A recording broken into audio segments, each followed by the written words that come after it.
I love this t-shirt. Hello everyone. Oh, scruffy hair, scruffy hair. So, film 1 and 2, Dan. Well, it's 3 and 2 and 3 officially, but The Forest last night, I've been talking to people and people were not impressed, so dodged a bullet. You're not going to get the backgrounds and the noisiness and the frenetic nature of my other video blog things. Just easy to come back to my hotel room and do a couple of films at a time, so sorry to be boring, but it's quite cramped down there and there's a lot of people milling around and that'll look like a tit basically doing this in the middle of a stairwell. So first film we had, I gotta remember now because the one I just saw, The Hexecutioners. Hexecutioner. The song's better, sorry. Started off really promising. It's about a company that under the new legislation in America allows euthanasia. So they have agents who go around and euthanize people.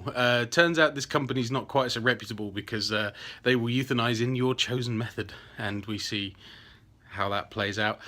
A couple of female leads, very convincing. Some comedy, some real sort of good character interplay. And it really built well to a point. And then it just went, what? You've lost me. It sort of built up to this pretend crescendo, and it wasn't a crescendo, it was a damp squib.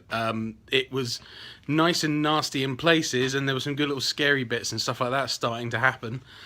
A little bit gory. But then at the end, where they had the opportunity to sort of go full gore, get a bit of a shock value, really earn that R rating, you know, and they backed off and played it safe. I mean, it's some really stylistic shots, really nice. I do like the way the last sequence was shot, but story-wise, it lost me. And I wasn't alone in that, I don't think. 2 out of 5, sorry. I should give it more for technical merit, but I'm just disappointed. I'm disappointed. I wanted to be more impressed by the end.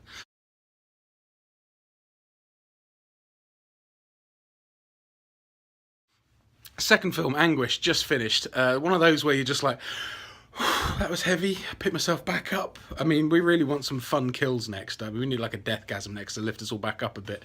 Not a bad film by any stretch of the imagination. It's about a young girl with mental illness, basically. Starts with a tragedy in the town, and it's a ghosty one. That's no spoiler. The ghostiness stuff is really done well. It's a lot of sound design. I think it's probably scarier because we heard it so loud because the stereo system is quite impressive in that cinema. But it's a slow burn, but at the same time doesn't make you feel it's really slow, if that makes any sense at all, which I don't think it does. Somebody near me did fall asleep and was worried we all heard him snore. So it wasn't that bad for me, but I do feel that pacing may have been a little off, but on the whole, it's all pushing a 4-star movie, I think, and it's based on true events, which I tell you at the end, which again might have helped if I told you at the beginning, so I don't think that's a spoiler.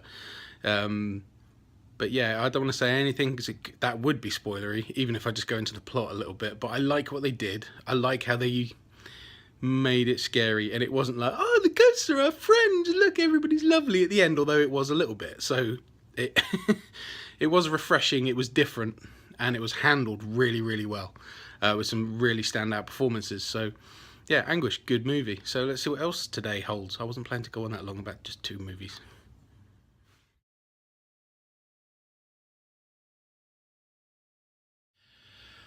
Okay, this one is about pandemic. Unfortunately, no, it is not based on the Scott Sigler book, which is just the most awesome thing since sliced bread. Obviously, that whole trilogy of books. I wish, we're still fingers crossed that's going to get a TV series, but yeah. This is a sort of cool idea. If you've seen the trailers for Hectic, Horrible Henry, whatever the hell they've called it, which is a terrible name, but it's basically a guy with a camera strapped to his face running around shooting people, so it looks like a first-person shooter. They do a bit of that, but not all the time. So it's shot for reals, but then there is these camera helmet things they're wearing.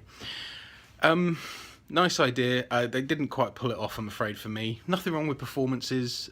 Interesting edit, interesting kinetic energy to the film. It seemed to flow fairly well, but I always have this problem when it gets to the point where the characters pull out the dumbs, and it's like, you know, only the dumb don't survive. It's, well, in fact, this was only the dumb survive. I don't know.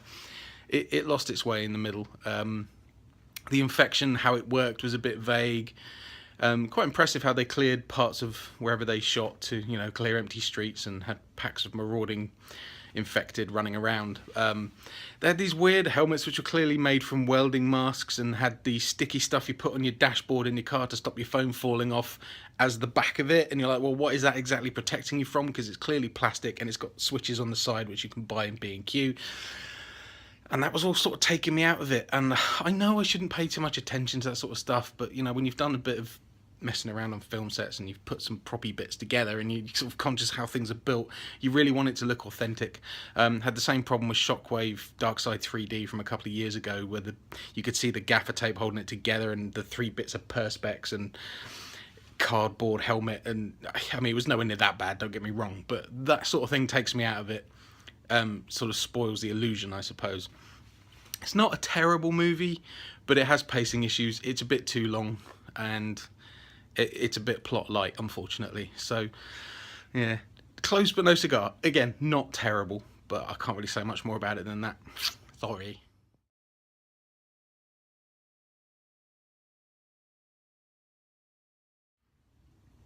Hello. If I look tired, I'm clearly tired. I am getting that way. I'm on the coffees now. One more film to go for the Friday section. We just saw The Mind's Eye. Gordon lovingly texted me today and said, I just realised there's a running theme in all your movies today, in that most of them, as usual, refer to a busted eye. We have Patchwork, we have Mind's Eye. I can't remember what the other one was now. Oh, I was going to say Afflicted. That's a completely different film. Anguish was about eyes changing colour. So there's a running theme. And the bad guy in The Mind's Eye, of course, had an eye patch and an eye missing. So, full circle, full circle. What a great film. Set in the 90s, a complete throwback movie with an awesome retro soundtrack and gore galore, inspired by scanners. Shot on a shoestring budget by a passionate bunch of people. You'll hear in the Q&A on the show, just brilliant. I really enjoyed that movie. I did want to mention another one. It was some shorts that have been shown today. I missed one out earlier. It's called Jinx. Forgive me, I can't remember what the word is in Spanish. I did try and remember it, but no. Great little, not so much a horror short, but a good little short movie, which is about basically the crisis in Spain and the amount of people getting evicted from houses, and it had me in tears actually at the end, because it's a bit close to the heart of that one. So yeah, I'll look up the word and insert a title or something to say what Jinx is in Spanish, because that is a title. And I think it was shot in Terrassa, which is sort of 10 minutes down the road from where we live when we're out there. So yeah, really positive upturn for today. That was a fantastic movie. You'll hear on the show that I did ask the director a question, and as such, he was giving out limited edition artwork print cards, lobby cards they're called. It's not why I asked the question, but I'm happy to have received one, so see that here.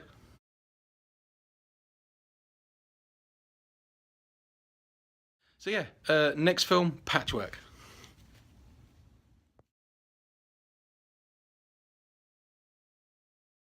It's 1 a.m. It's 5 past 1 a.m. Yeah, last movie was Patchwork. Again, lots of eye stuff. This is a tribute to the Frankenstein genre. It is also a tribute to the comedy horror side of things. And last film, when you're quite knackered, it was a really good time to put it on. Really good choice. I had us laughing over and over again. Basically, it's a patchwork film. It's in chapters, and it follows 3 young ladies who end up one young lady. I don't think that's a spoiler. I'm pretty sure that's probably in the trailer, even though I haven't seen the trailer. So of course you get this side of the face, this side of the face, and this side of the face, done to varying degrees of success, but yeah, the 2 different eyes, 2 different complexions. I just thought, yes, Gordon, thank you very much for pointing that out. It has been one of those days again, and I swear people are coming out of the cinema looking at me going, he's got the same eyes as like the girl in the film. He's got one brown one, one blue one. It's more like black though. Sorry, I'm not banging on about that. It is just funny. It is just funny. What a hilarious film. Really enjoyed it. I would recommend it to everyone.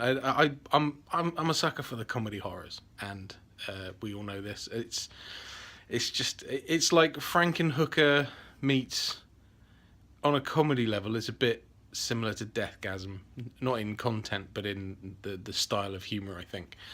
So if that's a combination you're looking for, then definitely go check it out. So on to tomorrow and what wonders that may bring. Good night, everybody.